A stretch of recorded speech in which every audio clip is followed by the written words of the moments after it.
Property wholesaling in South Africa. While you might be failing to make money out of wholesaling right here in South Africa, what I found over time is that oftentimes when we fail to make money, it's because we may have an approach or a process or some sort of thing in our mind as to what property wholesaling is. So in today's video, we're going to be talking about, is it legal? How do we find these distressed properties? How do we even find the property investors to get these particular deals? And what is the step-by-step process? And you know what I'm going to do? I'm going to add in two more things for Pansela today. I'm going to add in my magic sauce for making money in property wholesaling. And secondly, it's my birthday month, so I'm doing another giveaway for 3 spots to my live training for wholesaling during the week of the 16th of November to the 19th of November 2020. Everything that I'm going to be saying here today that needs verification with links, you can find the link down in the description below. Welcome to my channel. My name is Genevieve Stafford Jack. So point number 1. The property wholesaling step-by-step process. The step-by-step process that I would like to make as clear as possible is that you find an opportunity, you negotiate through this property investing opportunity, and you link a property investor to this particular property investment opportunity that you have on the table. And because you and the investor have a contract signed between the two of you called a non-disclosure agreement, the property investor uses you as a conduit to actually obtain property. People that use property wholesalers generally are property investors that do not have the time to find the deals, or they're even struggling to find these different property investing opportunities. So that is the property wholesaling step-by-step process in a nutshell. So before we even continue with this, the question is property wholesaling even legal? And the straightforward answer is yes, if you are doing it the right way.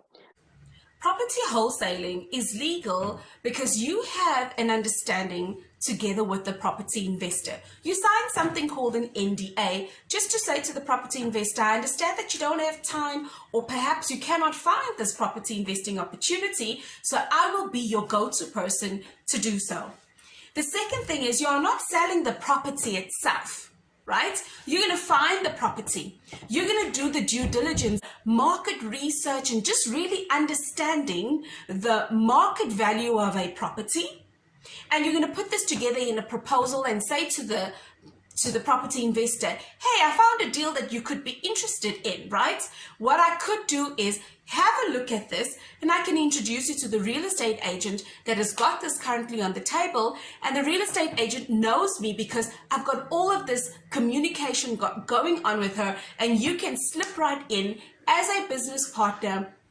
But very well, you and I know that this is a contract that I have got, and I can position it to you at a particular price. You know, in South Africa, there was a little bit of a wobble at one stage where the word sourcing agent was used. So in some ways of learning, the word sourcing is used, which is the synonym for wholesaling. So if you hear somebody saying, I'm a sourcing agent, they're actually saying, I'm a property wholesaler. So those are synonyms, right? And because you use the word agent, this is where the problem came in, because you need a license to do all sorts of things that an agent does. And by all rights, you are not selling a property. You are sharing with the property investor a contract that you have and you've signed potentially. But I also like to say, if you're starting out, be careful of signing, because at the end of the day, if you don't have all your facts and figures in place, you could land up in a lot of hot soup. Now, when it comes to actually finding distressed properties, more often than not, it takes a lot of work from your side. This is the part where you actually work to earn the money that you are going to be asking the property investor to be paying you for this particular opportunity. I'm going to put a video up here where I've got 9 strategies, right? And then I'm also going to refer to my one favorite one, which is using a real estate agent because of the communication and just the relationships that one can build through property wholesaling with a real estate agent to sell the property. And processes is the next one, because when it comes to a process, many times we get distracted by the shiny objects around us. And the shiny objects around us could really get us into a lot of trouble. So ensure that you've got processes in place. For example, when you meet a property investor, make sure that they sign the non-disclosure agreement with you so that you know the relationship that you have, because this is a trust relationship. Because you too need to ensure that once financing has come through for this particular property investor, cha-ching, that is when you make money as a property wholesaler. But you see, the one thing that I have found over time is that people are missing processes. And here is my magic sauce, as I call it, the magic sauce that made me more money within property wholesaling. So I'm butting in just quickly for a quick minute, okay? November month is my birthday month, so I wanted to make it special. I'll be running a giveaway where you can stand a chance to win one of 3 spots to the online wholesaling course that I'll be delivering between the 16th and 19th of November. I will have up to a maximum of 10 people coming into this particular course, but of course the 3 spots of these 10 will be one maybe for you. If you go down into the description below, click onto the link where it talks about the giveaway. In the giveaway, there's a simple question. And the simple question is, can you cash flow on property or in property from day one? It's a simple question, right? So simply go down into the comments below, click onto that particular link so that you can enter the giveaway. And what's cherry on top is you can add in multiplication in terms of doubling up on your entry so that the person with the highest, or should I say, the 3 people with the highest number automatically win their chance of one of the 3 spots that will be available as part of the giveaway. So for some of you that say, well, I still want to be in that particular wholesaling course with or without the giveaway, down in the description below, you can also just click onto where it says the wholesaling course and you'll be able to see the curriculum that we're going through. So yay, back to the lady that was talking now. The magic sauce that made me more money is as follows. Traditionally, we taught go and find the property, and then you connect the property investor to the property.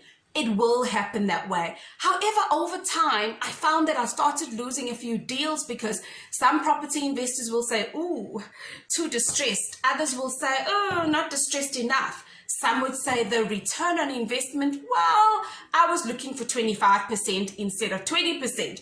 So you're going to find a lot of property investors that are fast pots.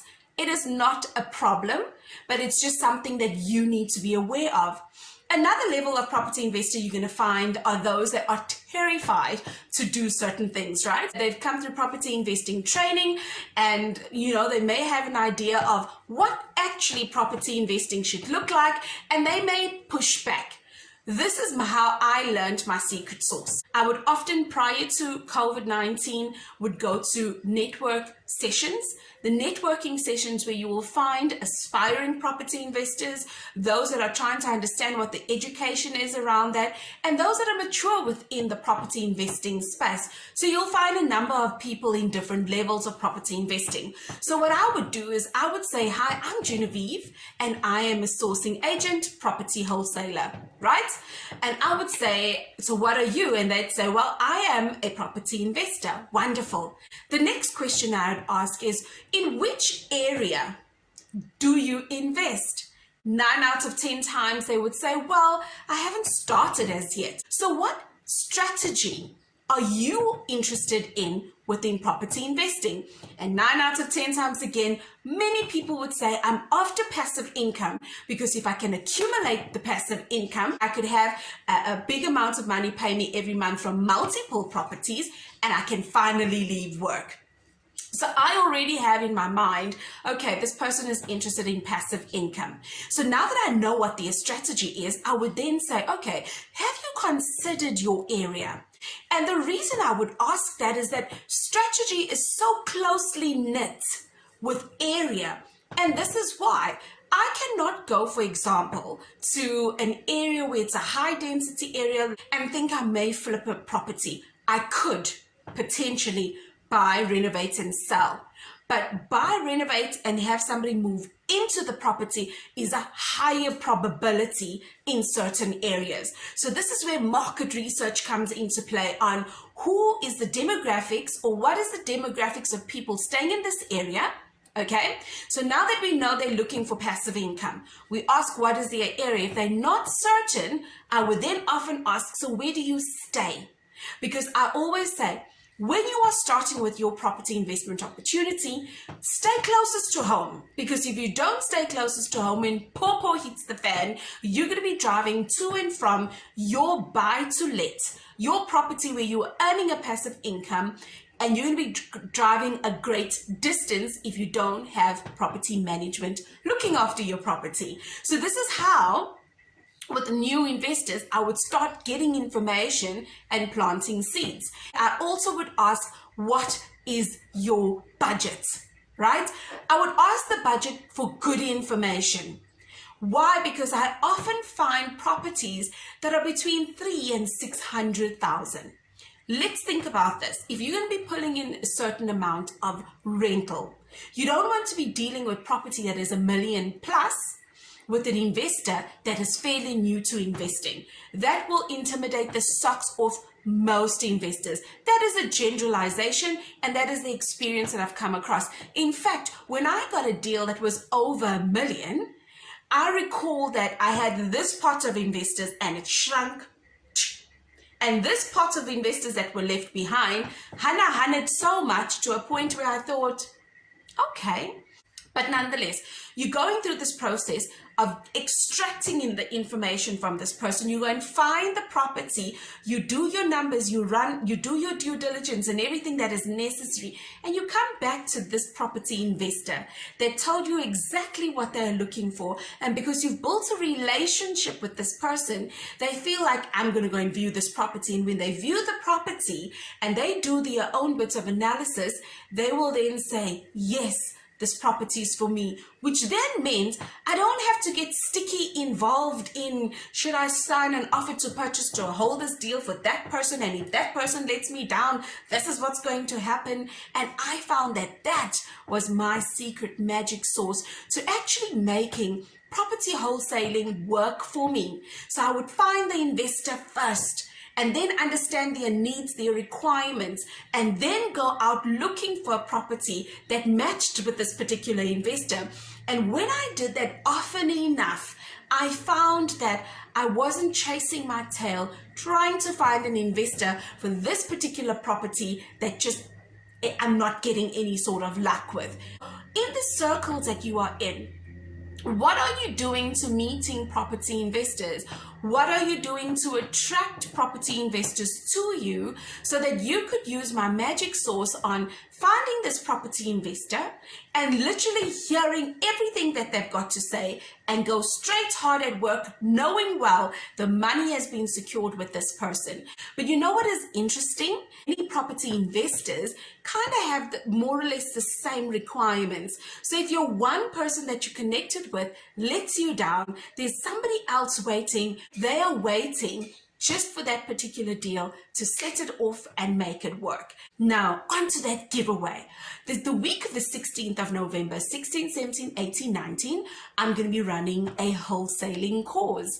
And in this property wholesaling course, we're going to be talking a lot more about the legalities, understanding what an NDA is, the non-disclosure agreement, and why you would have it, building your relationship with the property investor, and then going out into the big world because you've understood the investor's strategy, you've understood the area, and therefore jumping into the space of actually getting the property to make this particular deal work. And we're going to go into what is the running of numbers so that when we find out the information, we run the numbers, we put it in a proposal, this particular proposal, we'll come back and we'll say to property investor, this is the proposal, pictures, numbers, the whole description of everything, and say, let's go and view the property, and we can go through and view the property together. Because again, this is your territory, this is your hard work, this is everything that you've put into it, right? So I'm going to be running this giveaway, and in this giveaway, there are 3 spots to the classroom for the weekend of the 16th of November. In this classroom, which is going to be held online on Zoom, there will be 10 people. Actually, there's going to be 3 spots for the winners, and there'll be 7 spots for those that have said, well, I'm going to book this course anyway, and I'm going to be in it to win it, because I want to know a whole lot more to property wholesaling than what that meets the naked eye. And you know, the other question I get paired up with property wholesaling is, Jen, how do I run the numbers? That is also going to be on the course. So if you want a quick preview on running the numbers, I'm going to stick up a video right here that we did on YouTube that went into detail about what numbers you need to consider and all the questions that go with running numbers right here in this video. So will I see you over in this video so that you can understand numbers to actually making this particular property wholesaling process work? Right here, yes, right here in this video. I'll see you there.